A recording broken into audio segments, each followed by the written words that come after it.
The Panabo Mangrove Forest are coastal ecosystems located in the Philippines, known for their rich biodiversity and vital role in environmental protection. These forests serve as breeding grounds for fish, crabs, and other marine life, while also acting as natural barriers against storm surges, coastal erosion, and flooding. Mao, Mangrove nindot in diri og Panabo help batas-batas ni maintain kabuntag. water quality by filtering pollutants and trapping sediments. They also absorb large amounts of carbon dioxide, making them essential in fighting climate change. Protecting and conserving these forests is crucial for both the environment and the livelihoods of the local communities.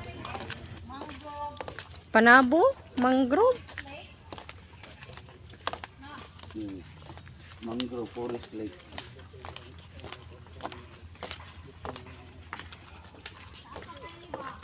Napanas tumoy. Itong yagi, pupol mo to. Alas 5 ra tama no?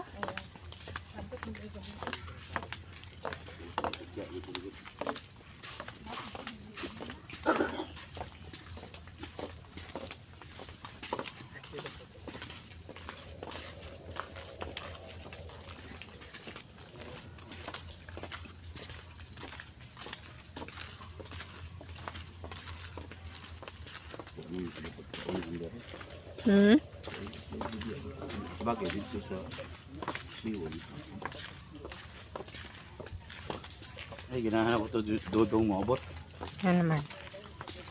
Dap, dugdok buk baboy no. Agad mo sigat ko sa tuwa, may gibuhat.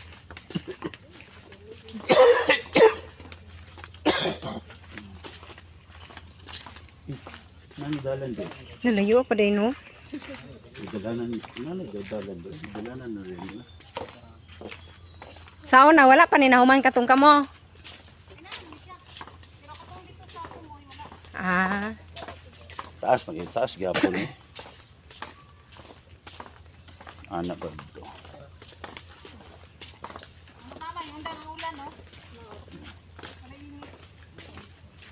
Tapay po ilaag pugulan, iinit. Gwapo ka lang payong. nasa sakyan na akong gibilin. Nagdampo ko. Nakoy pandong kamo, amoy pandong. Dito gwapo to niya. At second floor. Dito na. Dito gwapo.